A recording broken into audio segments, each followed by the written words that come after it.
श्री शिवाय नमस्तुभ्यम हर हर महादेव। आज 20 जून 2025 दुर्ग निकुंभ में चल रही शिवपुराण कथा पूर्ण हो चुकी है और आज दूसरे दिन की शिवपुराण कथा में गुरुजी ने बड़े से बड़े कर्ज से मुक्ति के लिए बिल्कुल नए उपाय की जानकारी दी है। इसके साथ ही साथ आज गुरुजी ने कथा में बताया है माता पार्वती ने भोलेनाथ से जन कल्याण के लिए कौन से 3 रोचक वचन मांगे। और इसके साथ ही साथ आज गुरुजी पंडित प्रदीप मिश्रा जी ने यह भी बताया है किस दिन भूल कर भी आपको बेलपत्र नहीं तोड़ना चाहिए और सभी लोग इस दिन तोड़ रहे हैं तो आपको नहीं तोड़ना है। कौन सा दिन है जो आज गुरुजी ने बताया है। सभी से यह गलती होती आ रही है, इसलिए आप आज का वीडियो अवश्य पूरा देखें ताकि कोई भी उपयोगी जानकारी आपसे न छूटे। साथ ही साथ आज गुरुजी ने कितने प्रकार के त्रिपुंड हम धारण कर सकते हैं वह भी बताया है। आज गुरुजी पंडित प्रदीप मिश्रा जी ने 20 जून की शिव पुराण कथा में कुल 13 उपाय पत्र और उपयोगी जानकारियां दी हैं। किन्हीं कारणवश अगर आपने आज की कथा नहीं सुन पाई है तो संपूर्ण कथा का रास्ता तो आपको इस छोटे से वीडियो से प्राप्त होने वाला है। आज की कथा में हमने पत्रों को शामिल नहीं किया है क्योंकि गुरुजी ने बहुत सारे उपाय बताए हैं, इसलिए वीडियो बहुत रोचक है। बढ़ते हैं आज की कथा की पहली विशेष जानकारी की ओर। कथा शुरू होते ही गुरुजी ने कहा, शिव पुराण कथा अगर आपको 5 मिनट की भी मिल रही है तो आपको शांति प्रदान जरूर होगी। शिव पुराण आपको धन देगी या नहीं देगी यह हमें नहीं पता। शिव पुराण आपको संपदा देगी या नहीं देगी यह भी हमें नहीं पता। शिव पुराण आपको करोड़पति बनाएगी या नहीं बनाएगी यह भी हमें नहीं पता। पर यह जरूर पता है शिव पुराण कथा सुनने वाले को शिव पुराण इतना बल प्रदान कर देती है कि भोलेनाथ को उसे धन वैभव सब कुछ देना ही पड़ता है, यह निश्चितता है। बढ़ते हैं आज की कथा की दूसरी विशेष जानकारी की ओर। गुरुजी ने कहा, प्रदोष का व्रत हो, एकादशी का व्रत हो, सोमवार का व्रत हो, पशुपतिनाथ का व्रत हो, 16 सोमवार का व्रत हो, संकट सोमवार का व्रत हो या फिर शिवरात्रि का व्रत हो, जो भी आप सोमवार का व्रत रखते हैं या फिर भोलेनाथ का कोई भी व्रत रखते हैं, उपवास रखते हैं और उस दिन अगर आप बेलपत्र तोड़ रहे हैं तो यह आप सबसे बड़ी गलती कर रहे हैं। इस दिन आपको बेलपत्र बिल्कुल भी नहीं तोड़ना है, बिल्कुल भी आप इस दिन बेलपत्र नहीं तोड़ सकते। यह गलती आपको भूल कर भी नहीं करना है। आपको अगर व्रत के दिन बेलपत्र भगवान को अर्पित करना है तो आप एक दिन पहले बेलपत्र को तोड़कर रख सकते हैं और व्रत वाले दिन उसे अर्पित कर सकते हैं। ऐसा इसलिए क्योंकि आप बेलपत्र के वृक्ष में जल भी अर्पित करते हैं और जब हम सोमवार के दिन प्रदोष, शिवरात्रि, चतुर्दशी, अष्टमी, नवमी इन तिथियों में जब हम कोई व्रत रखते हैं तो बेलपत्र भी हमारे साथ व्रत रखता है और वह इसलिए व्रत रखता है ताकि हम जिस उद्देश्य के लिए व्रत रख रहे हैं वह हमें प्राप्त हो सके। और बेलपत्र के वृक्ष के नीचे निवास करने वाले देवी देवता भी हमारे व्रत को पूर्ण करने के लिए व्रत रखते हैं। तो इसलिए आपको इन तिथियों में भूल कर भी बेलपत्र नहीं तोड़ना चाहिए। अगर आप ऐसा करते हैं तो आपको आपके उद्देश्य की प्राप्ति कभी नहीं हो सकती। बढ़ते हैं आज की कथा की तीसरी विशेष जानकारी की ओर। गुरुजी ने कहा, कई लोग बोलते हैं कि हमने पशुपतिनाथ व्रत पूरे विधि विधान से किया पर हमें फल नहीं मिला। शिवरात्रि का व्रत करते हैं पर फल की प्राप्ति नहीं होती है। 16 सोमवार का व्रत करते हैं फल की प्राप्ति नहीं होती है। अष्टमी का व्रत रखते हैं पर फल की प्राप्ति नहीं होती है। ऐसा इसलिए होता है क्योंकि आपके द्वारा व्रत वाले दिन बेलपत्र को तोड़कर भगवान को अर्पित किया गया है। बढ़ते हैं आज की चौथी विशेष जानकारी की ओर। गुरुजी ने कहा, आप सभी से निवेदन है कि आप हमारी पुरानी शिव पुराण कथा जो कि पुष्प शिव पुराण कथा है, त्रिपुंड शिव पुराण कथा है, बेलपत्र शिव पुराण कथा है, इन कथा का श्रवण जरूर कीजिए। आपको पता चलेगा कि पुष्प कैसे अर्पित करना चाहिए, किस दिन अर्पित करना चाहिए, त्रिपुंड कैसे लगाना चाहिए, बेलपत्र से आपको क्या क्या प्राप्त हो सकता है। यह सभी जानकारी आपको इन तीनों शिव पुराण कथा में मिल जाएगी। इन्हें आप अवश्य सुनिएगा। अब हम आपसे एक बात पूछना चाहते हैं, अगर आप इन तीनों शिव पुराण कथा का रोजाना कथा सार का वीडियो देखना चाहते हैं तो कमेंट बॉक्स में हाँ या फिर यस जरूर टाइप करें ताकि हम रोज सुबह 7 बजे इसी YouTube चैनल पर धर्म की बातें पर इन तीनों शिव पुराण कथा, पुष्प शिव पुराण, त्रिपुंड शिव पुराण और बेलपत्र शिव पुराण कथा का सार 10 मिनट के वीडियो में आप तक पहुंचा सकें। आप अपनी प्रतिक्रिया कमेंट बॉक्स के जरिए जरूर दीजिएगा। बढ़ते हैं आज की कथा की 5वीं विशेष जानकारी की ओर। गुरुजी ने कहा, कितनी बड़ी बात लिखी गई है जिसे आप लिंग पुराण में देख सकते हैं। 1.25 किलो सोने का सिंहासन पर मखमल का गद्दा बिछाकर, शालिग्राम भगवान की शिला रखकर, आधा किलो सोने का छत्र लगाकर, 1.25 किलो हीरे और पन्नों का श्रृंगार करने के बाद दान करने का जो पुण्य प्राप्त होता है वह हमें एक बेलपत्र को शिवलिंग पर अर्पित करने से प्राप्त हो जाता है। बढ़ते हैं आज की कथा की 6वीं विशेष जानकारी की ओर। गुरुजी ने कहा, 3 वचन भोलेनाथ ने माता पार्वती को दिए हैं।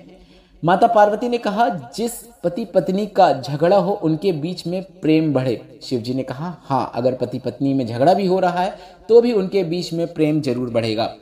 दूसरा वचन, जो काशी में मरेगा उसे गुरु मंत्र और तारण मंत्र आपको देना पड़ेगा, मतलब महादेव को देना पड़ेगा, जो वचन महादेव ने माता पार्वती को दिया है। तीसरा वचन, भूल से भी अगर कोई बेलपत्र का स्पर्श मात्र कर ले और आपको अर्पित कर दे या फिर किसी को दान कर दे तो उसे इस संसार सागर में जन्म मृत्यु का जो क्रम है उससे उसे मुक्ति मिले और आपका धाम प्राप्त हो। यह वचन भी महादेव ने माता पार्वती को दिया है। बढ़ते हैं आज की कथा की 7वीं विशेष जानकारी की ओर। गुरुजी ने कहा, शंकर भगवान के माथे में जो त्रिपुंड है उसकी प्रत्येक रेखा में 9 देवी देवताओं का वास होता है। तीनों रेखाओं में 27 देवी देवता होते हैं। अगर आप किसी मंदिर में जा रहे हैं, किसी शिव पुराण में जा रहे हैं, वहां आपको कोई त्रिपुंड लगा रहा है तो ऐसा नहीं कि सीधे फूल लिया, फूल में चंदन लगाया और आपके माथे में फेर दिया। ऐसा नहीं करना है। आपको कहना है कि आप अगर हमें त्रिपुंड लगाना चाहते हैं तो अपने हाथ की 3 उंगलियों का उपयोग करते हुए हमारे मस्तक पर 3 रेखाएं बना दो ताकि 27 देवी देवताओं का हमें आशीर्वाद प्राप्त हो सके। बढ़ते हैं आज की कथा की 8वीं विशेष जानकारी की ओर। गुरुजी ने कहा, अगर आप शंकर भगवान के मंदिर में जा रहे हैं, 1 कलश जल अर्पित करते हैं तो याद रखिएगा शंकर भगवान के जल का भी आप अपने मस्तक पर त्रिपुंड लगा सकते हैं। शंकर भगवान की भस्म भी आप त्रिपुंड के रूप में लगा सकते हैं। और अगर आप कुछ भी नहीं कर सकते हैं तो आप मात्र अगर भोलेनाथ के मंदिर में जाकर भोलेनाथ के दर पर अपने मस्तक को टेक लेते हैं, ऐसा करने से भी आपके मस्तक पर शिव भक्त के चरणों की धूल का एक आंशिक त्रिपुंड अवश्य बन जाता है। पढ़ते हैं आज की कथा की 9वीं विशेष जानकारी की ओर। विशेष उपाय की जानकारी देते हुए गुरुजी ने कहा, बहुत अधिक कर्जा हो जाता है, ऐसे में पति पत्नी जीवन को समाप्त करने की सोचने लगते हैं, बल्कि आपको ऐसा बिल्कुल नहीं करना है। बहुत अधिक कर्जा हो गया है तो परेशान नहीं होना है। वट वृक्ष के नीचे बैठकर श्री शिवाय नमस्तुभ्यम मंत्र का स्मरण करना है। वटकेश्वर महादेव का स्मरण करना है। वट वृक्ष के नीचे जो भी मंदिर है उनका पूजन अर्चन करना है। अब ऐसा जरूरी नहीं कि वट वृक्ष के नीचे भोलेनाथ का ही मंदिर हो तभी आप पूजन अर्चन करेंगे। गुरुजी ने कहा, वट वृक्ष के नीचे अगर हनुमान जी का मंदिर है या फिर किसी देवी जी का मंदिर है तो आप उनका पूजन अर्चन कीजिए, आपको कर्ज मुक्ति मिलेगी। शिवलिंग है तो आप शिवलिंग का पूजन अर्चन कीजिए। वटकेश्वर महादेव का स्मरण कीजिए और अपने कर्मों में प्रधानता कीजिए, मतलब जो भी कार्य कर रहे हैं उसे अधिकता में कीजिए, पूरे निष्ठा के साथ कीजिए। कितना ही बड़ा कर्जा क्यों ना हो गया हो वह जरूर चुक जाएगा, यह निश्चितता है। बढ़ते हैं आज की कथा की 10वीं विशेष जानकारी की ओर।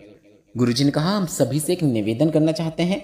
शिव मंदिर में चढ़ा हुआ जल अगर आपके सर में सिंचन हो जाता है या फिर आप उसका आचमन कर लेते हैं तो वह आपकी सभी इंद्रियों को साध लेता है और हमारे शरीर के सभी तकलीफों को, कष्टों को दूर करना शुरू कर देता है। बढ़ते आज की कथा की 11वीं विशेष जानकारी की ओर। गुरुजी ने कहा, शंकर भगवान के भक्त की निंदा करने वाले को, शंकर भगवान की शिव पुराण की निंदा करने वाले को, शंकर भगवान की निंदा करने वाले को मानव देह छोड़ने से पहले निंदा करने का फल भुगतना ही पड़ता है, यह निश्चितता है। बढ़ते हैं आज की कथा की 12वीं विशेष जानकारी की ओर। 21 जून कल दिन शनिवार है। आषाढ़ माह के इस विशेष शनिवार में आपको गुरुजी पंडित प्रदीप मिश्रा जी का बताया एक सरल और आसान उपाय करना है जो काफी अच्छा धन प्राप्ति उपाय है। हम भी किए हैं, कई लोग करते हैं, आपको भी अवश्य करना है। शनिवार का यह एक नियम है जिसमें आपको प्रदोष काल में शाम के समय पीपल के वृक्ष के नीचे जाना होता है। प्रदोष काल जिन्हें नहीं पता उन्हें हम बता दें, सूर्यास्त के 45 मिनट पहले से लेकर 45 मिनट बाद तक का समय प्रदोष काल कहलाता है। आपको इस समय पीपल के वृक्ष के नीचे पहुंचना है और एक गोल बाती का घी या फिर सरसों के तेल का दीपक, जो भी आपको ठीक लगे वह दीपक आपको शाम के समय प्रदोष काल में पीपल के वृक्ष के नीचे प्रज्वलित कर देना है। समय बता दें, समय के अनुसार आप शाम को 6:30 बजे से लेकर 8:45 बजे के बीच में यह दीपक प्रज्वलित कर सकते हैं। शनिवार के दिन पीपल के वृक्ष के नीचे एक गोल बाती का दीपक प्रज्वलित करने वाले के घर में लक्ष्मी के साथ साथ नारायण भी प्रवेश कर जाते हैं और घर को धन्य धान्य से परिपूर्ण कर देते हैं। घर में कभी भी किसी चीज की कमी नहीं रहती है। यह शनिवार का एक विशेष नियम है जिसे आपको प्रत्येक शनिवार को करना शुरू कर देना है। बढ़ते हैं आज की कथा की 13वीं और अंतिम जानकारी की ओर। कुछ विशेष शिव पुराण कथाओं और गुरु पूर्णिमा महोत्सव की जानकारी देते हुए गुरुजी ने बताया, 26 जून से 2 जुलाई 2025 तक 7 दिवसीय शिव पुराण कथा बेजापुर छत्रपति संभाजी नगर में होगी। इसके बाद 5 जुलाई से 9 जुलाई तक गुरु पूर्णिमा शिव पुराण कथा होगी।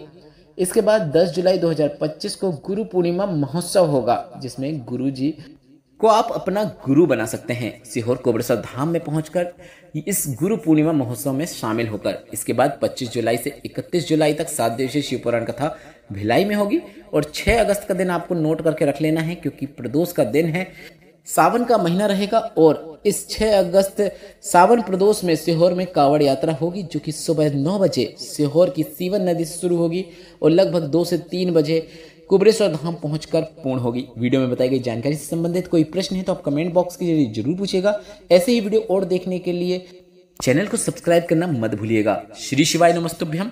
हर हर महादेव।